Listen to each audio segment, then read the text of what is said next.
السلام علیکم ورحمۃ اللہ وبرکاتہ۔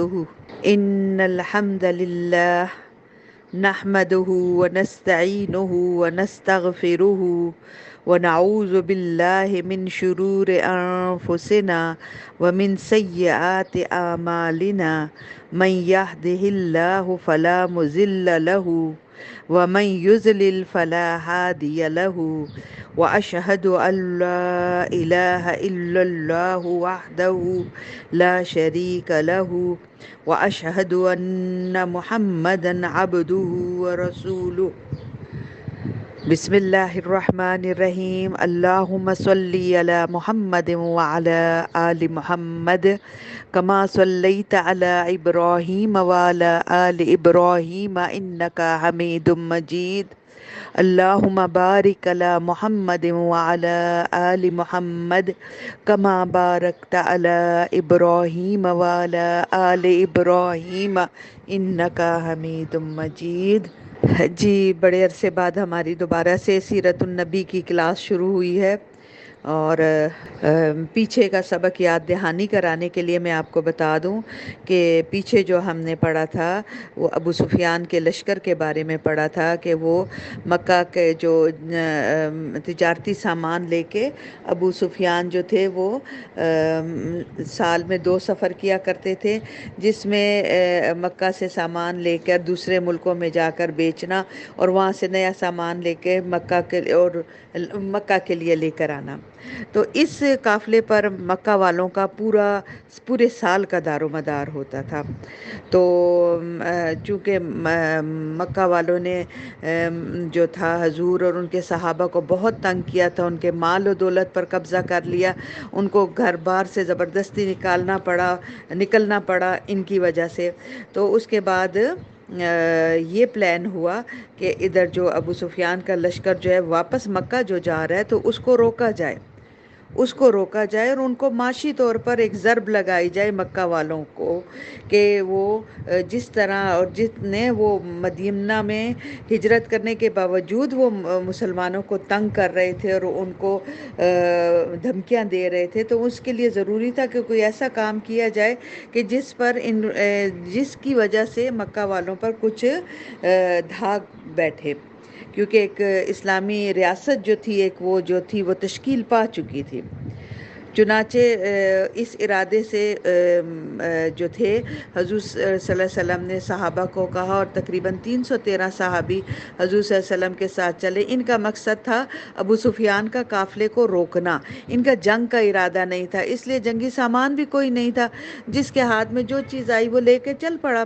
اور ادھر جو تھا ابو سفیان کے لشکر کے جو محافظ تھے وہ 40 سوار تھے، تو ان کے لیے تھا کہ وہ 40 کا مقابلہ کرنا ہمارے لیے آسان ہوگا۔ تو لیکن وہاں جا کے صورتحال چینج ہو گئی۔ ابو سفیان جو تھے اپنے قافلے کو لے کر نکل گئے، اور وہاں انہوں نے جو پہلے ابو سفیان نے پیغام بھیجا تھا مکہ والوں کو کہ آپ میری مدد کو آئیں، تو وہ 1000 کے لشکر کے ساتھ نکل چکے تھے۔ پھر جب ابو سفیان کا لشکر جو تجارتی قافلہ تھا وہ بحفاظت مدینہ کی دسترس سے نکل گیا، تو اس نے پیغام بھیجا مکہ والوں کو کہ اب میری مدد کی ضرورت نہیں ہے، میں بحفاظت نکل آیا ہوں۔ لیکن ابو جہل نے اس وقت جو تھا یہ اس کو اپنی انا کا مسئلہ بنایا کہ نہیں، اب ہم نکلے ہوئے ہیں تو اب ہم ان سے جنگ کر کے آئیں گے۔ تو مسلمانوں کو بھی جنگ کرنا پڑی۔ اگر وہ جنگ نہ کرتے تو پھر مسلمانوں کا اگر خود سے یہ پیش قدمی نہ کرتے ان کے طرف، مکہ والوں کی طرف جنگ کے لیے نہ نکلتے، تو مسلمانوں کی ساکھ پر بہت برا اثر پڑتا۔ چنانچہ اب بدر کے لیے یہ بھی نکل گئے، اور وہاں سے مکہ سے بھی وہ ابو جہل اپنے لشکر کے ساتھ آ گیا۔ تو حالات کی اس اچانک اور پرخطر تبدیلی کے پیش نظر حضور صلی اللہ علیہ وسلم نے ایک مجلس شورا منعقد کی، جس میں درپیش صورتحال کا تذکرہ کیا اور کمانڈروں اور عام فوجیوں سے تبادلہ خیال کیا۔ تو اس موقع پر جو تھے مجاہدین جو تھے، جو صحابہ تھے، وہ ایک خون ریز ٹکراؤ کا نام سن کر وہ گھبرا بھی اٹھے تھے، ان کے دل لرزنے اور دھڑکنے لگے تھے، اور کیونکہ ان کا تو مقصد یہ تھا کہ ہم ابو سفیان کے قافلے کو روکیں گے، لیکن یہاں تو 1000 کے لشکر سے ان کا واسطہ پڑ رہا تھا، اور سب سے بڑی بات یہ کہ کوئی ہتھیار ان کے پاس نہیں تھے، کوئی تیاری ان کے پاس نہیں تھی۔ تو اس میں سے جو کچھ صحابہ جو تھے وہ یہ بات سن کے خوفزدہ بھی ہو گئے تھے۔ تو اسی گروہ کے متعلق قرآن میں اللہ تعالیٰ کا ارشاد ہے، جس کا میں ترجمہ آپ کو سناتی ہوں کہ ترجمہ اس کا یہ ہے کہ جیسا کہ تجھے تیرے رب نے حق کے ساتھ تجھے گھر سے نکالا، اور مومنین کا ایک گروہ جو تھا وہ ناگوار سمجھ رہا تھا اس جنگ کو، وہ تجھ سے حق کے بارے میں، اس کی وضاحت ہو چکنے کے بارے میں بحث کر رہے تھے، گویا کہ وہ آنکھوں دیکھے موت کی طرف ہانکے جا رہے تھے۔ تو صحابہ کرام کو یہ خطرہ تھا، ظاہر ہے وہ بھی انسان تھے، ان کو اس بات کا خوف ہوا کہ اتنے بڑے لشکر کے ساتھ بغیر ہتھیاروں کے ہم کیسے لڑیں گے۔ لیکن جہاں تک لشکر کے قائدین کا تعلق تھا، جس میں حضرت ابوبکر صدیق رضی اللہ تعالی عنہ، حضرت عمر بن خطاب اور حضرت مقداد بن عمر رضی اللہ تعالی عنہ جو تھے، یہ کھڑے ہوئے اور انہوں نے حضور صلی اللہ علیہ وسلم سے کہا کہ اے اللہ کے رسول، آپ نے جو راہ ہمیں دکھائی ہے اس پر آپ رواں دواں رہیے، ہم آپ کے ساتھ ہیں، خدا کی قسم ہم آپ سے وہ بات نہیں کہیں گے جو بنی اسرائیلیوں نے اپنے پیغمبر سے کہی تھی، جب ان کو ان کے پیغمبر نے کہا کہ تم جہاد کے لیے نکلو، جنگ کے لیے نکلو، تو انہوں نے کہا تھا تم اور تمہارا رب جاؤ اور لڑائی کرو، ہم تو یہیں بیٹھے ہوئے ہیں۔ تو انہوں نے کہا آپ جیسے ہمیں حکم دیں گے تو ہم اس کے مطابق چلیں گے۔ یہ تینوں جو کمانڈر تھے یہ مہاجرین میں سے تھے، حضور صلی اللہ علیہ وسلم، اور مہاجرین کی جو تعداد تھی وہ لشکر میں کم تھی، تو حضور صلی اللہ علیہ وسلم نے ان کو دعائے خیر دی، لیکن آپ چاہ رہے تھے کہ آپ انصار لوگوں سے بھی ان کی رائے پوچھیں، اور ان سے بھی، کیونکہ اصل بوجھ تو ان پر پڑنا تھا، کیونکہ انصار کے لشکر میں اکثریت تھی اور مہاجرین تھوڑے تھے۔ تو حضور صلی اللہ علیہ وسلم نے کہا کہ یہ ان سے بھی مشورہ کیا جائے کہ ان کی کیا رائے ہے۔ تو انہوں نے بھی آگے سے یہی کہا کہ ہم تو آپ پر ایمان لائے ہیں اور ہم نے آپ کی تصدیق کی ہے، اور یہ گواہی دی ہے کہ آپ جو کچھ لے کر آئے ہیں سب سچ ہے، لہٰذا اے اللہ کے رسول، آپ کا جو ارادہ ہے اس کی طرف آپ پیش قدمی فرمائیے، ہم آپ کے ساتھ ہیں۔ تو یہ بات سن کر حضور صلی اللہ علیہ وسلم کے چہرے پر ایک خوشی کی لہر دوڑ گئی، اور آپ نے خوش ہو کر ان کو دعا دی، اور آپ نے فرمایا کہ چلو اللہ نے، اور خوشی خوشی چلو، کیونکہ اللہ نے مجھے 2 گروہوں میں سے ایک پر فتح کا وعدہ دیا ہے۔ اور یعنی یہ جو 2 گروہ ہیں، ایک ابو سفیان کا لشکر اور ایک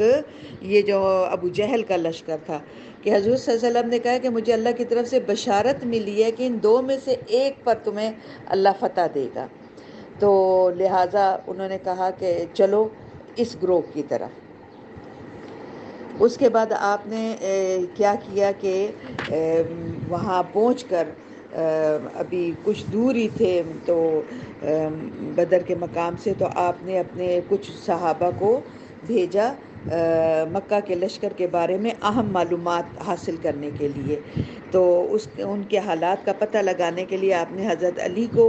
حضرت زبیر بن عوام اور حضرت سعد بن ابی وقاص کو بھیجا کہ جاؤ اور جا کے مکہ کے لشکر کے حالات لے کر آؤ کہ کتنی تعداد ہے، کیا ہے۔ تو یہ تینوں صحابہ جو تھے یہ گئے اور بدر کے چشمے پر پہنچے، تو وہاں انہوں نے دیکھا کہ 2 غلام مکی لشکر کے لیے پانی بھر رہے ہیں۔ تو ان لوگوں نے ان دونوں کو گرفتار کیا اور حضور صلی اللہ علیہ وسلم کی خدمت میں حاضر کیا، اور اس پر حضور صلی اللہ علیہ وسلم نے ان سے پوچھا کہ مجھے بتاؤ، قریش کے متعلق بتاؤ کیا تعداد ہے، کتنے ہیں وہ لوگ۔ تو انہوں نے کہا ہمیں اندازہ تو نہیں ہے کہ کتنے لوگ ہیں، ہاں البتہ روزانہ جو ہے ایک دن 9 اور ایک دن 10 اونٹ جو ہیں ذبح کیے جاتے ہیں۔ تو آپ صلی اللہ علیہ وسلم نے فرمایا کہ اس کا مطلب ہے کہ لشکر 900 اور 1000 کے درمیان ہے۔ تو پھر آپ نے اس جو پانی بھرنے والے غلام تھے ان سے پوچھا کہ قریش میں سے کون کون اس لشکر میں شامل ہے؟ تو انہوں نے کہا ہے کہ ربی کے 2 بیٹے عتبہ اور شیبہ، اور ابو البختری بن حشام، حکیم بن حزام، نوفل بن خویدہ، اور حارث بن عامر، اور تعیمہ بن عدی، نظر بن حارث، زمہ بن اسود، ابو جہل بن حشام، امیہ بن خلف، اور کچھ اور لوگوں کے اس نے نام گوائے۔ تو حضور صلی اللہ علیہ وسلم نے آگے کہا کہ صحابہ کی طرف متوجہ ہو کر فرمایا کہ مکہ نے اپنے جو جگر کے ٹکڑے ہیں نا وہ تمہارے سامنے لا کر رکھ دیے ہیں، تمہارے مقابلے میں جو مکہ کے جو نامور لوگ ہیں تو وہ لوگ جو ہیں نا وہ تمہارے سامنے آ گئے ہیں۔ اور اس کے بعد جو ہے اللہ تعالیٰ نے اسی رات ایک بارش نازل فرمائی، اور یہ تھا کہ جس جگہ پہ مسلمانوں کا لشکر تھا تو وہ زمین ریتیلی تھی، نرم ریت والی تھی، اور بارش ہونے کی وجہ سے وہ ریت جو تھی وہ سخت ہو گئی تھی، اور جس کی وجہ سے جو ہے وہ قدم جو تھے وہ ٹکنے کے لائق ہو گئے تھے، یعنی اس پر چلنا پھرنا جو تھا وہ آسان ہو گیا تھا۔ تو اللہ کی ایک مدد ان کے لیے یہ بھی تھی۔ اس کے بعد جو ہے صحابہ کرام نے جو تھا وہ بدر کے مقام پر ایک چشمے جو تھا اپنے پاس رکھا، اور باقی جتنے چشمے تھے ان تمام کو انہوں نے بند کر دیا کہ مکہ والے جو ہیں اس سے پانی حاصل نہ کر سکے۔ اس کے بعد حضور صلی اللہ علیہ وسلم نے لشکر کی ترتیب فرمائی اور میدان جنگ میں تشریف لے گئے، اور اپنے ہاتھ کے اشارے سے وہ بتاتے جاتے تھے صحابہ کو کہ یہ فلاں جگہ پر فلاں قتل ہوگا اور فلاں جگہ پر فلاں کی قتل گاہ ہے۔ تو اس کے بعد آپ صلی اللہ علیہ وسلم نے ایک درخت کی جڑ کے پاس ساری رات گزاری، اور اس رات جب یہ لوگ سوئے، اس کے بعد یہ جو رات انہوں نے گزاری بہت آرام اور سکون سے، اور اس پر یہ اللہ تعالیٰ نے ان پر یہ بھی آیت نازل کی تھی کہ اذ یغشیکم النعاس، اس کا میں ترجمہ آپ کو سنا دیتی ہوں کہ جب اللہ تم پر اپنی طرف سے امن اور بے خوفی کے طور پر نیند طاری کر رہا تھا اور تم پر آسمان سے پانی برسا رہا تھا تاکہ تمہیں اس کے ذریعے پاک کر دے اور تم سے شیطان کی گندگی کو دور کر دے اور تمہارے دلوں کو مضبوط کر دے اور تمہارے قدم جما دے۔ یعنی اگر ٹینشن کی رات ہو تو انسان کو نیند نہیں آتی، لیکن یہ بھی اللہ تعالیٰ کی طرف سے مسلمانوں کے لیے ایک انعام تھا کہ وہ بڑے آرام کی نیند سوئے اور فریش ہو کر صبح کو اٹھے۔ اور یہ رات جمعہ 17 رمضان سن 6 ہجری تھی، جی 6 ہے کہ 2 ہے، ایک تو یہ نہیں آتی، 6 تھی جی، سن 2 ہجری ہے۔ اب یہ ذرا سا میں کنفیوز ہوتی ہوں یہ اس اردو کے لفظ پڑھنے میں۔ بہرحال اس کے بعد جو ہے یہ سب ہو گیا۔ پھر دوسری طرف جو تھا کہ مکہ کے جو لشکر تھا وہ بدر کے میدان میں پہنچے، انہوں نے بھی اپنے جاسوسی کے لیے مسلمانوں کے لیے بھیجا، ایک شخص کو بھیجا انہوں نے جس کا نام عمیر بن واحب تھا۔ اس کو بھیجا کہ آپ جا کے مدینہ کے مدنی لشکر کی قوت کا اندازہ لگاؤ۔ تو اس نے پورا لشکر کا گرد چکر لگایا اور اس نے جا کے کہا کہ زیادہ سے زیادہ 300 آدمی ہوں گے اور اتنا کوئی ہتھیار بھی ان کے پاس نہیں ہے۔ تو لیکن اس نے کہا کہ پتہ نہیں کیوں مجھے ان کو دیکھ کر ایسا لگتا ہے کہ محاورتاً وہ اس نے بات کی نا کہ مجھے ایسا لگتا ہے کہ میں نے ان کے لشکر کے ارد گرد میں نے ایسی چیز محسوس کی ہے جیسے مدینہ کے اونٹ اپنے اوپر موت کو سوار کیے ہوئے ہیں۔ اس نے آ کے ان کو کہا بھی کہ یہ حالات ہے۔ تو اس موقع پر عتبہ بن ربیع نے کہا ابو جہل کو کہ دیکھو واپس چلتے ہیں، لڑنے کا کوئی فائدہ نہیں ہے، اگر ہم لڑیں گے تو ہمارے سامنے ہمارے اپنے ہی خاندان کے بندے ہوں گے۔ عتبہ بن ربیع کا ایک بیٹا جو تھا وہ مسلمان ہو چکا تھا اس وقت، تو ابو جہل نے کہا کہ تم اس لیے کہتے ہو کہ کیونکہ تمہارا بیٹا مسلمان ہو گیا ہے، اس لیے تم اپنی جان چھڑا رہے ہو. مطلب اس نے اس کو اس کی غیرت کو للکارا کہ تم یہ کر رہے ہو. اور حالانکہ اس کا پورا تھا عتبہ بن ربی کا کہ ہم واپس چلے جاتے ہیں. اور لشکر میں بھی اس بارے میں کچھ لوگوں کا اختلاف رائے تھی کہ ہم واپس جاتے ہیں، ہم جنگ نہیں کرتے. ہم جنگ کریں گے تو اپنے لوگوں سے ہی کریں گے جنگ. ہمارے کوئی کسی کا چچا زاد بھائی ہے تو کسی کا خالہ زاد بھائی ہے، تو ہم اپنے ہی قبیلے کے لوگوں کو کیسے قتل کریں؟ میں نے آپ کو بتایا تھا نا شروع میں کہ یہ خاندانی طور پر ایک دوسرے کو بہت زیادہ ایک دوسرے کے سپورٹ کرنے والے تھے، لیکن دین کے معاملے میں آ کر یہاں اس طرح فرق ہو گیا تھا ان کا. بہرحال لیکن یہ بات نہیں مانی گئی، اور ابو جہل نے اپنی انا اور تکبر کی وجہ سے اس نے کہا، اس کو بھی غیرت دلائی کہ بس تم جو ہے ڈر گئے اور یہ ہو گئے ہو. تو اس پر جو ہے واپس سب کا ارادہ چینج ہو گیا اور دوبارہ جنگ کے لیے سب تیار ہو گئے. جب مشرکین کا لشکر نمودار ہوا اور دونوں فوجیں جو ہیں ایک دوسرے کو دکھائی دینے لگیں، تو حضور صلی اللہ علیہ وسلم نے جو دیکھا کہ جو یہ ہے عتبہ بن ربی، حضور صلی اللہ علیہ وسلم نے کہا کہ عتبہ بن ربی کو دیکھ کر اس نے کہا کہ یہ تمام لوگ جو ہیں، یہ تمام لوگ جو ہیں ان میں سے ایک شخص ایسا ہے کہ اگر اس میں خیر ہے، اگر لوگ اس کی بات مان لیں تو وہ ان کے لیے بہتر ہوگا، لیکن یہ جو ہے یہ لوگ اس کی بات نہیں مانیں گے.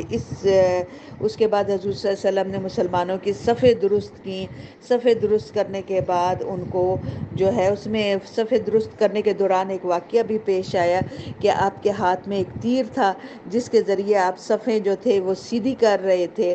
تو سعودہ بن غزیہ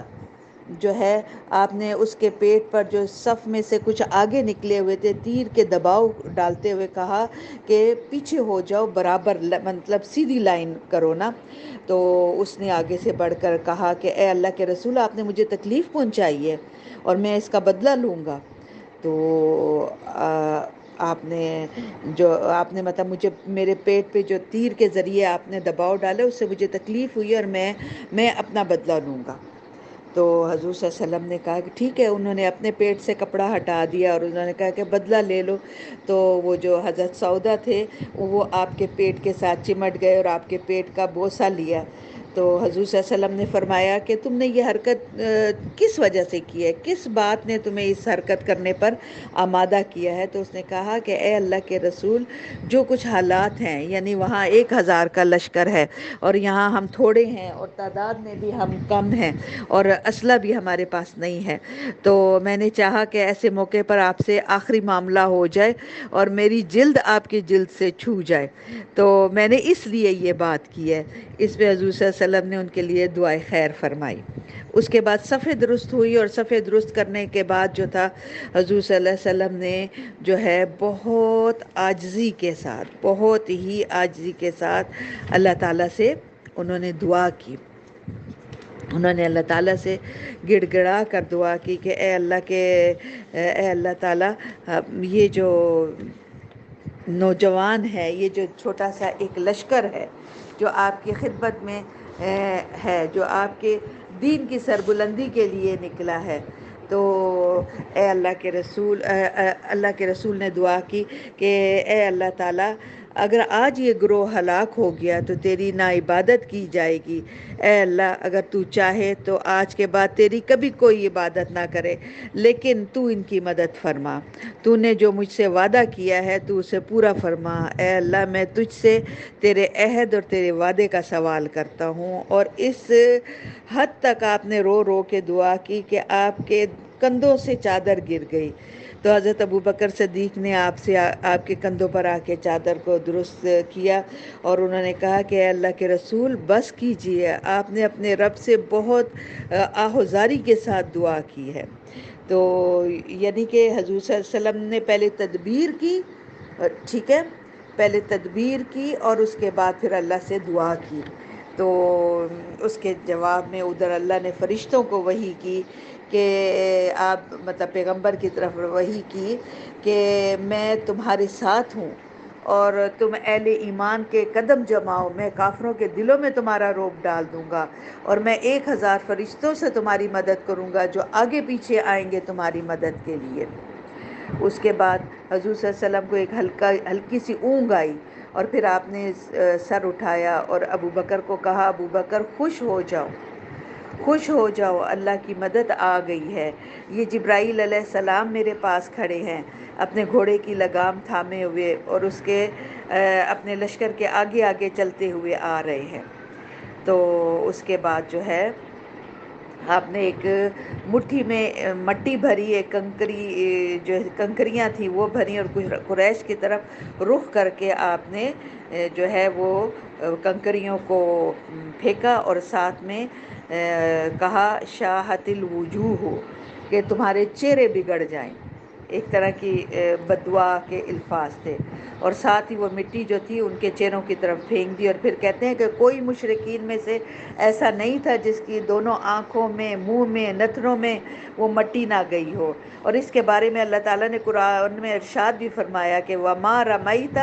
إِذْ رَمَيْتَ وَلَكِنَّ اللَّهَ رَمَى، کہ جب آپ نے پھینکا مٹی تو در حقیقت آپ نے نہیں پھینکا تھا، بلکہ وہ اللہ کا ہاتھ تھا، تو اللہ نے اس مٹی کو ان کی طرف پھینکا۔ ٹھیک ہے، تو اس کے بعد جو ہے اب اگلی دفعہ ہم پڑھیں گے کہ اگلی دفعہ جو جنگ کا آغاز ہوا تو وہ کس طرح ہوا۔ ٹھیک ہے، انشاءاللہ ہمارا آج کا سبق اتنا ہی ہے، اور اچھے سے سنیں، اور اس کے بعد پھر آپ کی ٹیسٹ جو ہے وہ میں بھیجوں گی آپ کی طرف، ٹھیک ہے نا؟ تو اچھے سے دھیان سے سنیں، اور آج میں نے دورانیہ بھی کم کیا ہے کہ بہت لمبا دورانیہ نہ ہو کہ آپ کو یاد کرنے میں اور چیزوں کو یاد رکھنے میں تکلیف نہ ہو، ٹھیک ہے؟ چلیں جی، اللہ حافظ، السلام علیکم ورحمۃ اللہ وبرکاتہ۔